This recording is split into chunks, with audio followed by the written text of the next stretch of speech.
Hello and welcome to the Michael Mamas Show. I'm your host, Michael Mamas, and we're coming to you from Mount Soma, home of the Sri Someshwara Temple in the mountains of Western North Carolina. And today's Ancient Secrets Revealed, we're going to talk about, and this is a topic, you could write a whole book about it. Everything we talk about, really, you could write a book on so much of it. But I think it's even more important. And what I try to do is just touch base on different aspects of it, kind of like this in a nutshell, that in a nutshell. And then it gives you the opportunity, I think, that, you don't want to sit there and be spoon-fed something, force-fed something from somebody else's perspective. So I just like to kind of like plant seeds, and then you think about it and you arrive to your own conclusions. And again, owning others' feelings, behaviors, beliefs, that's a book, and that's what we're going to talk about today. And usually, I think typically when they talk about owning another person's feelings or beliefs or behaviors, they may think about going along with or taking them on or colluding with them, perhaps. But, and that's true. But the other way we own other people's feelings and beliefs, and I think even maybe in this age of conflict, it seems maybe more often than not, what that means is feeling confrontation and taking it on. The idea that when somebody disagrees with you or has attitude or anything like that, and it's directed at you, it kind of goes in, and it becomes part of us, and it's a life struggle. Sometimes I've said, what a different world it would be if everybody agreed with everything that you thought and said, but it's just not the way the world works. And so we end up owning that. There was a quote of Ramana Maharshi. I'm pretty sure it was Ramana Maharshi. He said, the trick is to have the boat in the water, but don't have the water in the boat. Can you be in the world, but not of it, but can you deal with things without taking it on, Now, on the one hand, you could say, well, that's a stand we can take. I'm just not here to own other people's stuff, but in a way, that can actually be more of a form of denial. In other words, it goes in, you feel it, it hurts, and then you kind of put up this block and kind of stuff it away somewhere or blockade it, and then you say you're not owning it. But that's kind of like Brer Rabbit and the Tar Baby, Brer Rabbit was just from an old Walt Disney movie when I was a little kid. And there was some kind of a briar patch it was. And there was a tar baby in there, and the rabbit could get around in the briar patch because he's, flexible on that. But the tar baby tried to push it away and he'd get stuck. And then he'd push it away with the other hand, get stuck, then one foot, then the other foot. Before you know it, he's spinning around with this tar baby, getting all entangled with it. And so the idea is, even though you may be trying to push it away, you get more entangled, and it just drives it deeper into your own being, and it's a mess, and we do that on all kinds of levels of life. I'll tell you something. I do it from time to time, and in one sense, I always regret it, but in another sense, I feel like it's something it's beneficial to do. I've mentioned it in a previous podcast at some point. And that is that what I'll do, and I did it for the Mar-a-Lago thing with, Trump's house and the FBI raiding it. And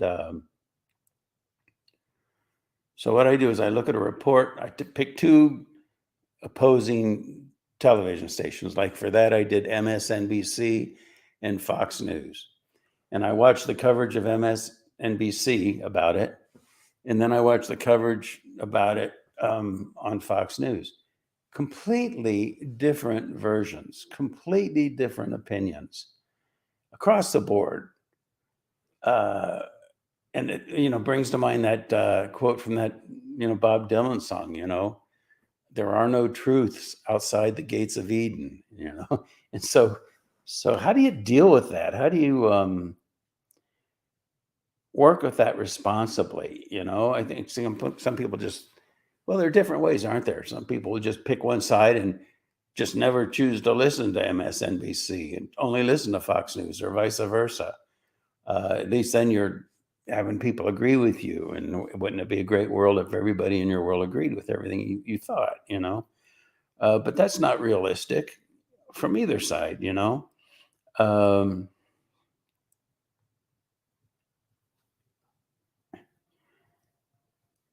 and so it's a little bit like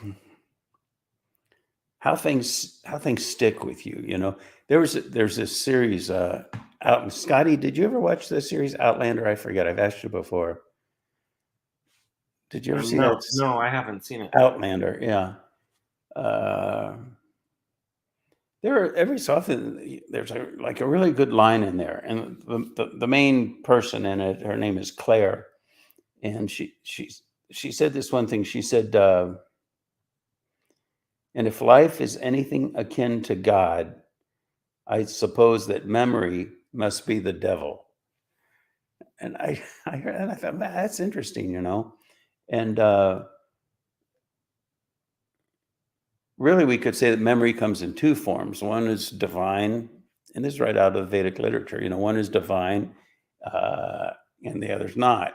And the divine is smriti. It's called memory, and what it is, it's memory of the perfection within the absolute, the divinity within the absolute, and that's a good thing.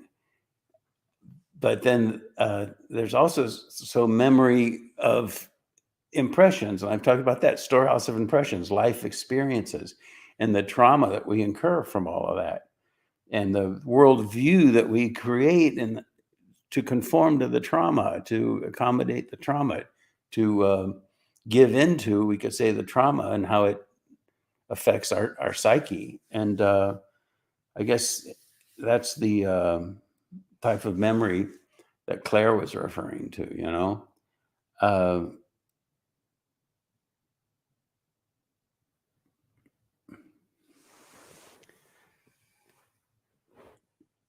so the question is, how do we navigate all that? How do we really learn to think for ourselves?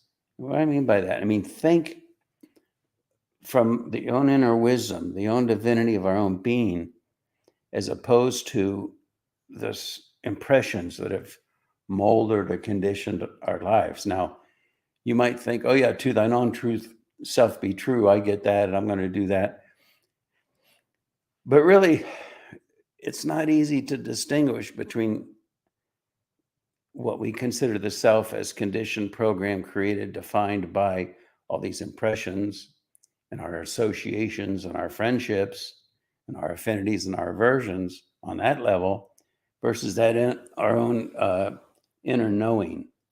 Uh, there's an expression, a word in the Sanskrit literature. It's my pronunciation is not great, but Navartatam. But basically, what it means is to retire. And the idea now, retire means you have the absolute and you have the relative. In relativity, in the field of relativity, life's actions, when we meditate, proper meditation, now we retire. In other words, we retire from the field of relativity and rest into the divinity, the absolute, the transcendent, the Chaitanya value, Bhavati Tam, within the depth of our own being.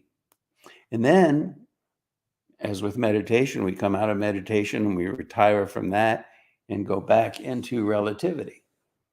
And so it's a back and forth, retire, retire, retire, from one to the other. And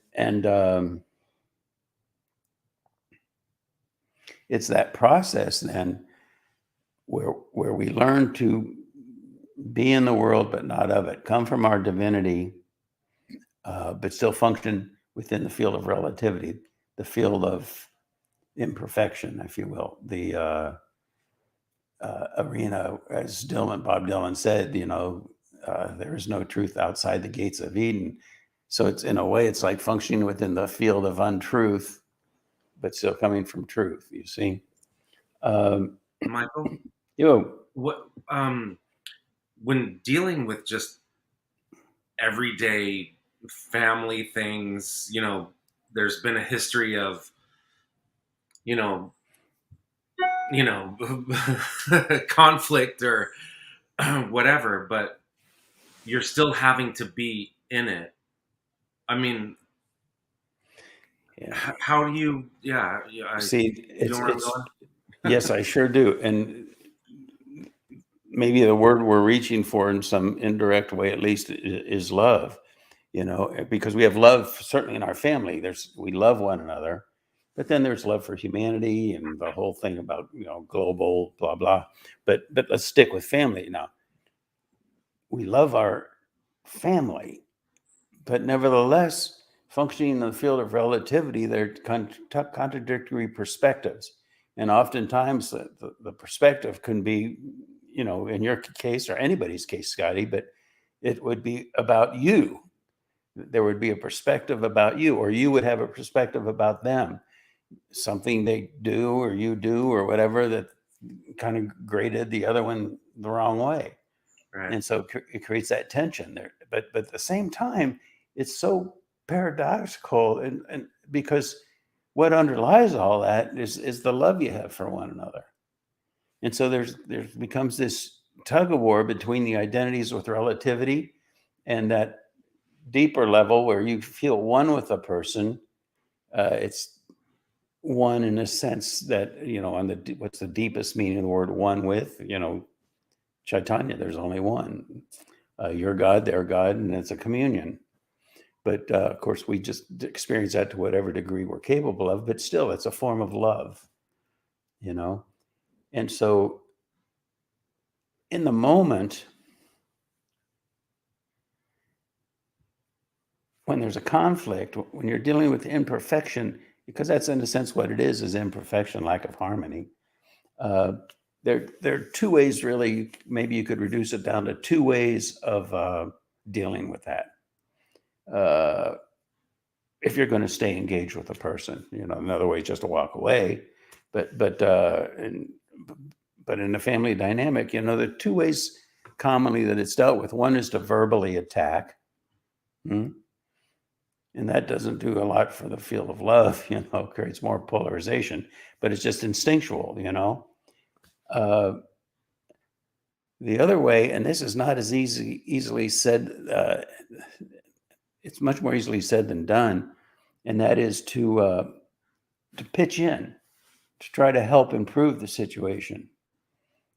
But to do that, once you lose yourself to the surface, which most people live on the surface. I mean, it's the sad truth of it. We have some sense of our inner divinity, but what we really function from most of the time is a very superficial thing. And so we feel, you see, we're emotionally based, basically. That's where people are coming from. It's how they feel about things, but not from a deep inner wisdom place, but more of a superficial place. And we can try to convince ourselves that, oh no, I'm feeling my love and it's all, but is it really, or is it just kind of a manipulation of surface attitudes? But nevertheless, it's not so easy, is it, to, because you see, if you're coming from a superficial place like that, oh, I understand and all that, and let's just, try to heal. If it's not really coming from a place that's deeper, from emotional or a intellectual attitude you're trying to conform to, in a way, then it's, even though you may not feel it, you may not believe it, but when you really look at it, there's a certain degree of disingenuousness to it. It's not really completely real. It's kind of like just another overlay, and the person that then would feel patronized. So in the moment, uh, how do we deal with it? What do we do? Well, at least we do our best to just get past that. And how do we get past that? It's the light of awareness. You know, a lot of times in conflicts, people will feel like, well, okay, what do I do? How do I heal this? It's not really about the doing. It's so much as it's about the knowing. Or you could say the knowing is the doing. Once you know that, hey, this is just surface stuff, and what lies deeper and truer is the fact that we love each other, and then to attempt to commune from that level, uh, but not as an overlay, but just because then again it becomes kind of patronizing and phony and disingenuous, and just makes the other person mad. You know, it's almost offensive. Oh yeah, you think you're so self-righteous and so divine, you know, but I see through it, you know. But so the light of awareness, just being aware that, hey, this is the dynamic, this is what's going on. And depending on who you're dealing with in the family dynamic or whatever dynamic, it's like, hey, let's take a look at this. You know, this might work. It depends on the two individuals, but it might be like, well, let's take a look at this. We love each other. That's foundational to this whole thing. But we're caught up in this tension and this dynamic, and we just keep aggravating one another, hurting one another. Uh, uh, and so then there are all kinds of ways of dealing with that. One of them could be for a period of time, just get away, you know, take a shower, have a bowl of ice cream, something, go for a walk, uh, just so that you can both calm down and come from that wiser place within. Uh, uh, but what's really incredible about it is the degree to which people don't do that. And wars are fought over that kind of thing. I mean, it's just unbelievable. Uh, so, what we're really talking about here is, in the highest sense of the word, retire, navartatam, make it a habit that where you really come from instinctually is that deeper place of divinity inside. And it's a physiological thing. It's not just an attitude. And so it's something that's cultivated. And in the moment, yeah, somebody says something that's really offensive. Yeah, you're human. You're still going to get angry or something. But it's like you come down to that more settled bass note. Uh, uh, uh, that becomes like your home base touchstone as opposed to emotional identities. And really, most people, most of the time, they're coming from emotional identities. And by virtue of that, they verbally attack as opposed to trying to pitch in and heal the situation, you know, and improve the situation. Verbally attacking is very rarely a means by which we can improve a situation, you know. Is that responsive, Scotty? Sure. Yeah. Not so easy to do. But, you know, I was watching Serena Williams, you know, she played her last tennis match the other night at the US Open. And, you know, Serena's great. Everybody loves Serena. I've been watching her for years. She's a fabulous athlete, on and on. What's not to respect? Uh, and yeah, it's her last match, so let's honor it. But I mean, you know, the U.S. Open, New York, it's kind of known for, you know, rowdy crowd and that. But every time Serena won a point, the crowd went crazy, packed house. And then she was playing these young girls, you know, I don't know how they go, 20 or whatever. And every time, I mean, if they hit a double fault, the crowd would cheer like crazy, you know. And it was just talking about momentum of mass mentality. And where was the decorum, you know? And I get it. Yeah, it's just a sporting event and people are having fun and letting off steam and everything. But at the same time, at some point, it just, I mean, if one of those young girls was your daughter and the crowd was behaving like that, I don't think it would sit very well with you, you know? Uh, and so there's a certain momentum to mass mentality that overtakes us everywhere, you know? I think a lot of you probably saw President Biden's speech the other night. And it's interesting because I have a friend that his job, he meets with the public, lots of people all day long, And he was saying it's a lot of things. It's pretty evenly split between conservative and liberal and stuff. But he was telling me that every single person that came in on the day after that was like, that was horrible speech. It was tyrannical. And did you see it, Scott, or part of it? I've only seen pieces of it. I didn't Yeah. see the Well, whole thing. there's the red brick background, Yeah, that and was weird. it I just thought, had such an ominous feel, you yeah, know. And then one guy said he could just see those red bricks parting and just blood gushing forth, which, you know. Uh, yeah, but it was just so representative of the little mass mentality, the little world that we all live in, and the one that Biden lives in.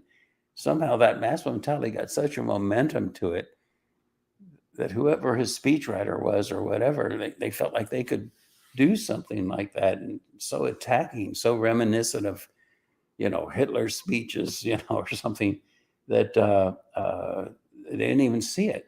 And it speaks to how the momentum of a mass mentality overtakes an individual. All of us. I'm not just pointing a finger at Biden or the New York crowd or anything like that, but it's just a dynamic of human function. And what we really need to be able to do is take a look at that, shed the light of awareness of that, not just on other people. That's not that hard to do. Is what the real hard part is upon ourselves. What are your beliefs and your convictions? And how much of that is that you're caught up in some wave of mass mentality? Your friends agree with you. It makes sense to you. And it's just hard to look past it. well, Now, it's funny too. It's like you're getting like this theatrical, where it's not just the issues that are being put out there, but you're getting almost like a Hollywood, you know, um, he's doing a good job. It seems lately, Biden, that is, mhm, of his PR people or whoever it is, that's doing that, is doing a good job of erasing all the mistakes and you know changing the momentum, because it looked like he was yeah. at death's doorstep. How do they put it? Diverting the attention onto Yeah, something else. Yeah. yeah. Yeah. But see, that's the thing is, are we going for a deeper knowledge or a deeper understanding or a deeper insight? Or are we just trying to capture the mass mentality? You know, I mean, I've looked at a lot of spiritual teachings and things, and it's all well intended for sure and stuff, but a lot of it's just like simplistic versions of deep spiritual concepts. And at first glance, they were like, that's too superficial. But looking at it another way, like for example, the idea of God fearing people and to have people be God fearing. I mean, I guess fear is a strong motivator. So the idea that if we don't conform to God's will, we're going to get punished, it might be an effective way of, imposing some discipline on people's behavior. Oh, they're God fearing. Uh, on a deeper level, what are we really talking about there? We're talking about the nature of existence and living in harmony with nature. Uh, and if you don't live in harmony with nature, obviously, there are going to be consequences. Driving a car into a brick wall, that's not living in harmony with nature. There are consequences. But on behavioral levels, more subtle levels, that all still involves, we're talking about laws of karma here. Uh, but if you talk about all that in terms of, some abstract concept of karma and harmony with nature and stuff, maybe it doesn't land very well, or maybe people get it intellectually, but they don't pay much attention after they give it a fleeting moment of thought. But the idea that if we could just instill within people the notion of being God fearing, maybe there is some value to it. Uh, and it goes across the board there. I mean, there's so many things like that. Um, like here's another concept: the idea about Satan, uh, and I mean, even that's a whole lecture. Is what is Satan? Satan. There's no anyway. That's a whole other lecture. But the idea is that Satan's greatest strength is that people can't recognize him even when they see him. And see, that's something now. Okay, that's something that's not quite that hard to grasp. It's a one-liner, and people can understand it, and then they can, oh well, maybe I should be a little more careful in my perceptions. And is that really Satan working through this person or whatever, or is it God? Kind of a thing, or is it truth? But then we get in. It just blows up this whole notion that there's a Satan guy with horns and a cape and all that stuff. And so, even though it's very simplistic and not really the way it really works, maybe it has some constructive value. And there's so much in different teachings. Like I saw a bulletin board outside of a church, and what did it say? It said, "If God had a refrigerator, your picture would be on the front of it." I mean, these things are like, okay, fine. You live in harmony with nature. What's nature? It's the nature of life and existence. Where does that come from? Personified correlate to where it comes from is God. And so living in harmony with God, and then you receive the support of that. And what is that? That's love, nurturing, taking care of. And it's so much easier to grasp as to, well, if you had a refrigerator, your picture would be on it. Or Well, Michael, is that a part of the marketing arm of religions or whatever? Is okay? What mechanic do you use to reach the masses? yeah, You I mean, know, that's exactly right. I don't know if I'd use the word marketing or not. I guess some you know what would. I'm just saying that using that Yeah. word because they're trying to sell. You know, No, I get you. I get you. their, their, And I'm not arguing with you. I'm just saying yeah, that that might yeah. That's push not some the people's perfect word. buttons if Yeah, you use the word marketing. But yeah, so the question is, how simplistic do you want to make the expressions so that the masses can, that people in general can receive it and hear it and use it as some sort of guidepost, but at the same time, uh, like where's the word discernment come in, and how much of discernment gets thrown out the window if we think, well, Satan is the boogeyman, and uh, but how many people are willing or even able to become really that much more discerning? And even if they are, it might be a little lecture they hear or a concept they hear, but then they go out in life and it's too abstract for them to work with. And so better off to just tell them, be God fearing. And, you know, Satan's greatest strength is that you don't recognize him when you see him, you and know? also the Brer Rabbit and the the Tar Baby. It's sticky, that Yeah. message, right? Yeah. Yeah. The whole thing is, see, it's a very complex web, that gets woven, and so maybe there's a value in some sense of providing, simplistic notions of divinity. Um, there's a nice Krishnamurti quote that somebody shared with me. It said, "It's no measure of good health to be well adjusted to a profoundly sick society." I thought that was interesting. It's good. I heard that one. Have you heard it, Scott? I haven't heard that one. Yeah, Yeah, but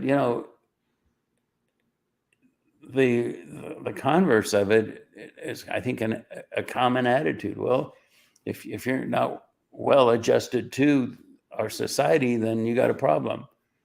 Well, if it's a sick society, I don't know about that. You yeah, know.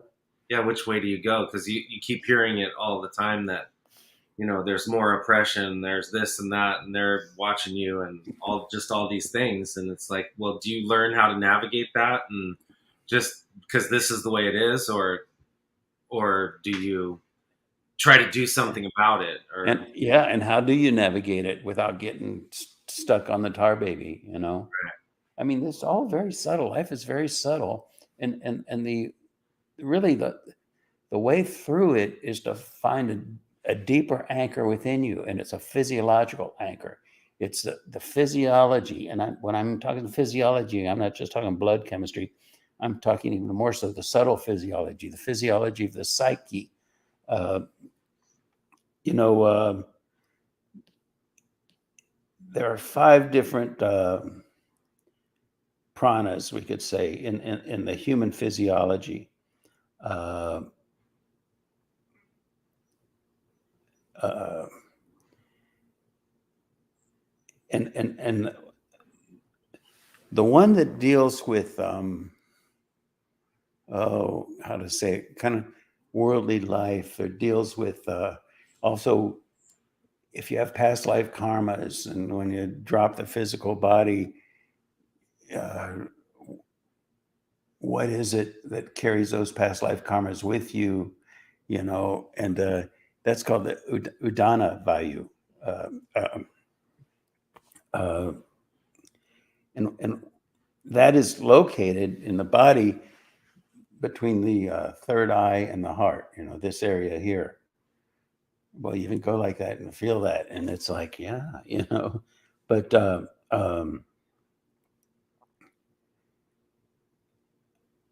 idea is then that if you can refine that, if you can get that part of your being, integration of mind and heart, you can say, if you can get all that flowing harmoniously, you can do anything, you can accomplish anything. And that's the stuff that gets carried with you, you know. Uh, and how does that relate, Scotty, to what we were just saying? Anyway, uh, anyway, I think, I guess it speaks for itself, you know.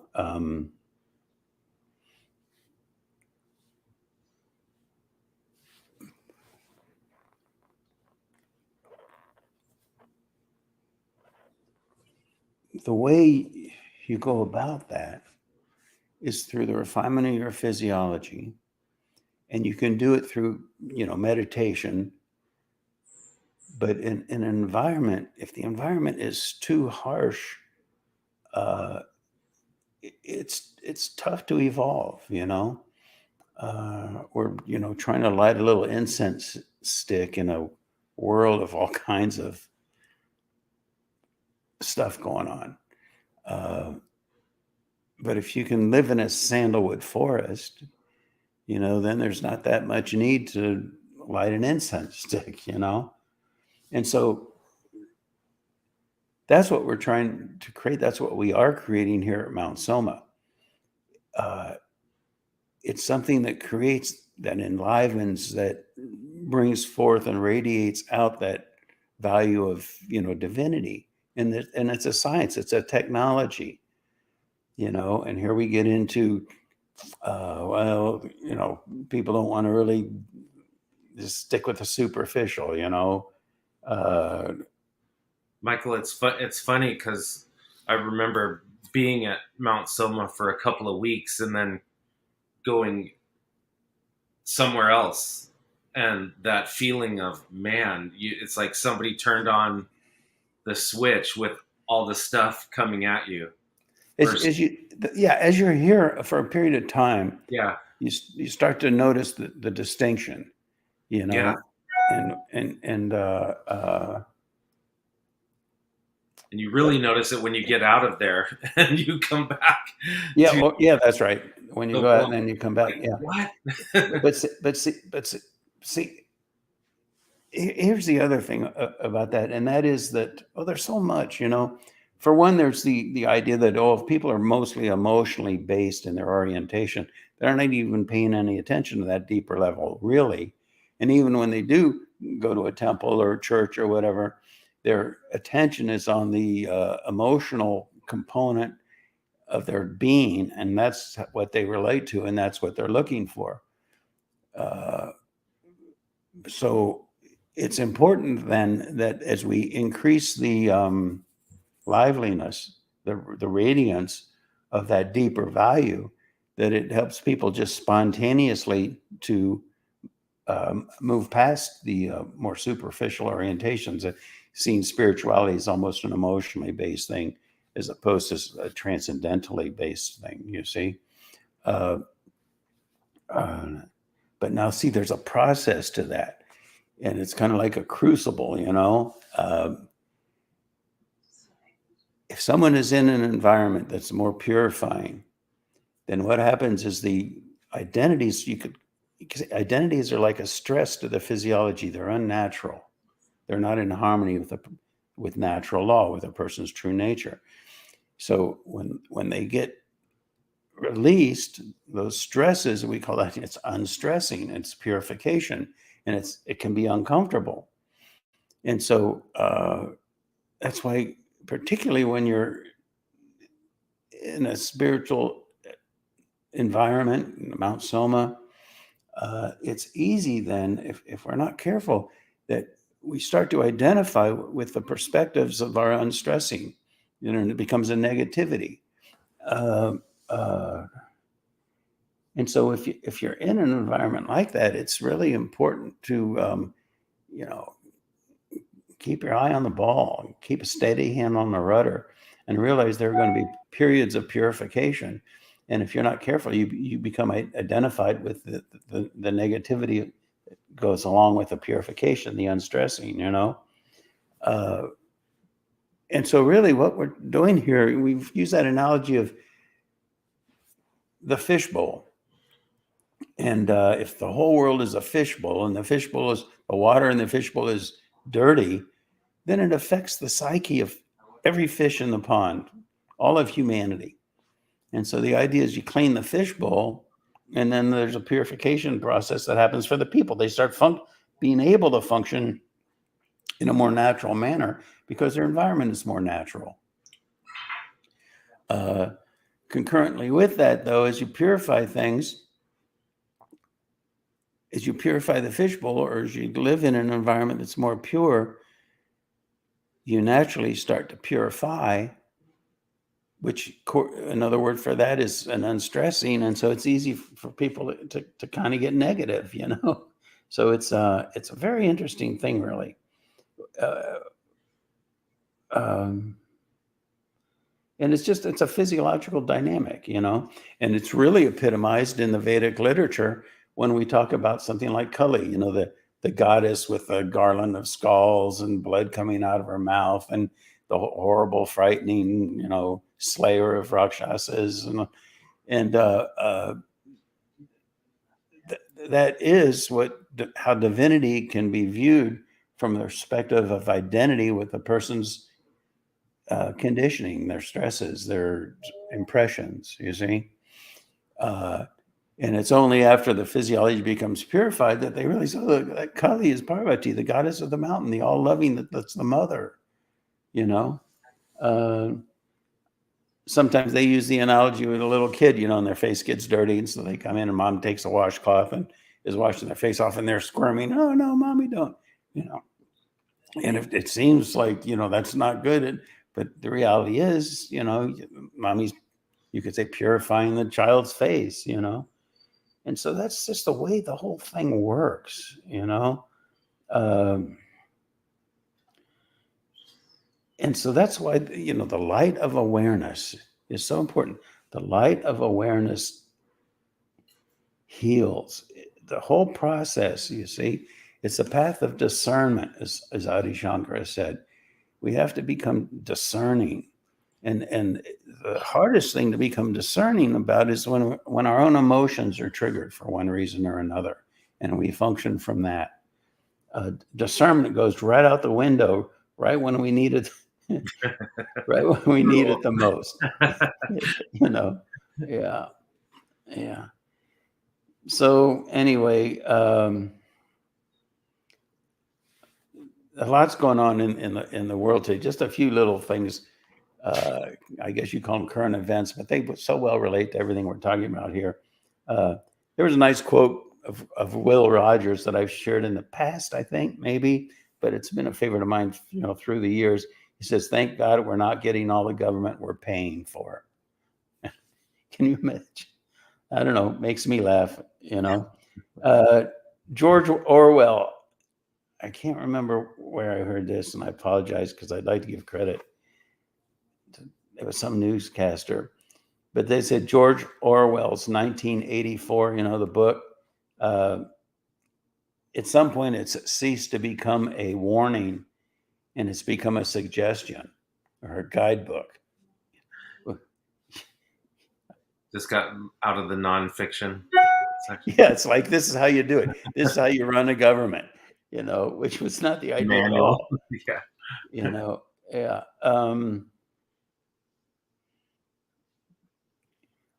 Typical motivations. I think there are two main motivations, it seems, in politics, at least for many politicians, certainly not all. But I think the number one motivation, certainly once they get into the Washington, D.C. mentality, the number one motivation seems to be money.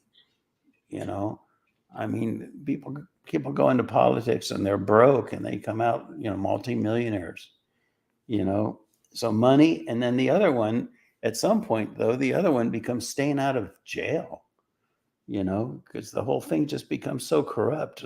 Like I've said, it's like same thing happened to the Roman Empire. History repeats itself in that sense. Here's an interesting one. If you were to give somebody, we're talking about $1 trillion here, $1 trillion there. The student loan bailout now they're saying could end up costing about $1 trillion.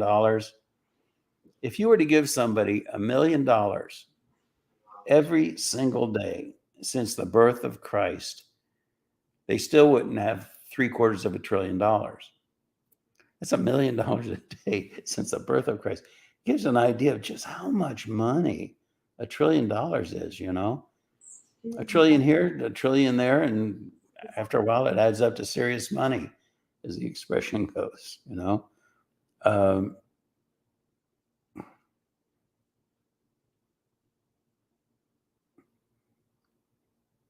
Billie Jean King said an interesting thing. She said, "Be ahead of the time.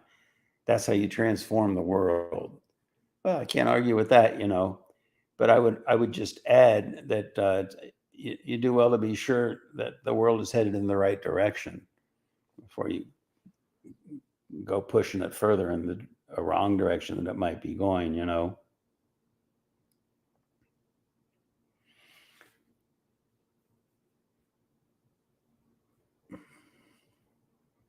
I almost entitled the podcast earlier this week. I just get ideas and I jot them down.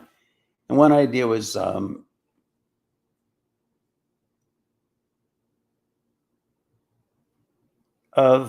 by, and for what? He said of, by, and for the people. He said of, by, and for the money. He said of, and by, and for the ivory tower. There does seem to be an ivory tower. And these idealized notions that get created in these ivory towers of how the economy should work. And at some point, it just becomes so unrealistic. It's like diving off of the high knuckle board and doing a triple gainer with a double back flip to land with 1 foot on a thimble 50 feet below. It's just not realistic, It's this abstract concept of, oh, wouldn't it be cool if? But to try to build an economy on that, and we could get into specifics about that, like even with the electric cars and the California grid.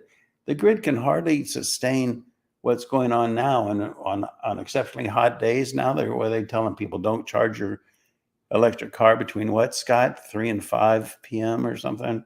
Yeah. Yeah. And can you imagine if only electric cars were in all of California? The grid wouldn't sustain it. And that's just one thing. I mean, batteries are blowing up. They're saying, okay, we were trying to develop a better battery. We'll develop the battery first. But lithium, go on Wikipedia and check out lithium batteries exploding, all the minerals that are needed to build the batteries and electric cars. I mean, we don't have them, and they're from China. And before you know it, China's going to control the whole automobile industry. Triple gainer with the high double flip off the high knuckle board, try and land on the thimble. I mean, I'm all for everything good, but the approach has to be realistic, you know? Now, Even is the, it the mentality more that, okay, we need to just suffer now, even though it's terrible for everything, then what we need to do this. well, I would be all for that if I thought that the approach was realistic, Yeah. but it's not. And like the whole Ukraine thing is so heartbreaking. Like we said, Scotty, we said months ago in one of the podcasts that the damage is done. And no matter how it turns out, it's going to be a tragedy. And that's what's panning out. I mean, how many children, I mean, people in general, but children's just suffering for what? Completely unnecessary, you know? And it was because the approach from the very beginning was also wrong, you know? Um, and then China. I mean, I have a lot of friends that are Chinese and they're great, you know, born, raised in China, but I love them, you know. Uh, but so we're talking about, you know, the Chinese Communist Party at the top is what we're talking about here.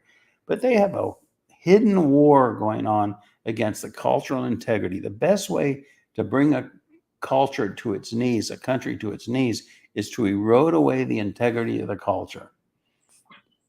And there's so many examples to how they're doing that. They're destabilizing the whole nation. Uh, uh, Fentanyl. I mean, I saw a picture of little pills that they look like candy, all different colors. And you look at it, man, I want to eat one of those, you know? You eat one of those and you're dead. And children are dying. We have well over 100,000 children now in the country that have died from fentanyl.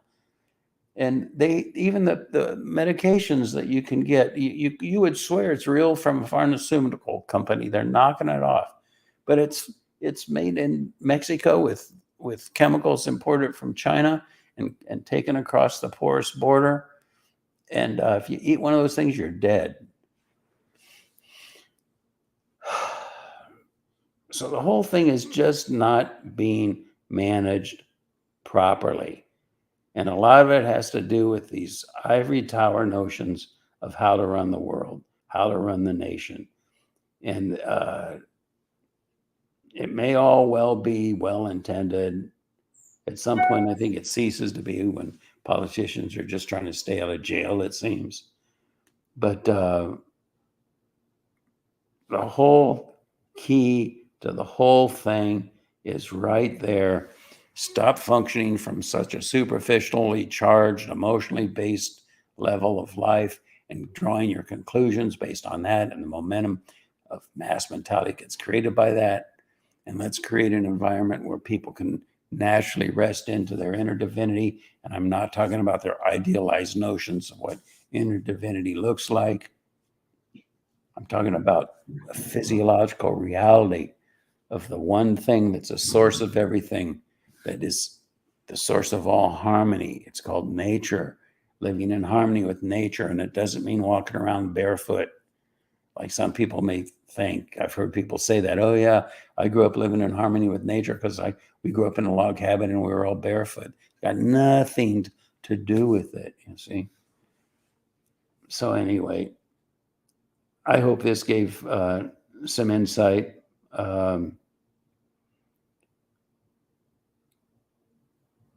We want to retire inwardly, not react outwardly. It's almost like you could say it's the art of digestion in a broader sense. How do we digest what's going on in the world in a discerning manner, in an insightful manner? So when we see something going on, we're just not carried in a wave determined by the mass mentality and the conditioning of our own mind and our own belief system and our own emotional identities. but find that place of inner wisdom within. And it's a physiological thing that has to be cultivated. It's not something you just decide to do.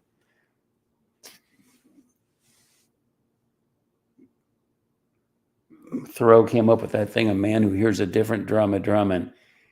And even that's fine if it's coming from you. Find that place. You're coming from that place deep within. But if you try to become a person who hears a different drum a drumming because you're going to rebel against whatever the status quo might be in the name of your emotional identities and your indoctrinations, that's not what it's about. All right. Well, I'll get off my soapbox here, I guess. Anything else, Scotty, before we wind up? No. No. All right. Everybody, thanks for listening. We'll talk to you again next week.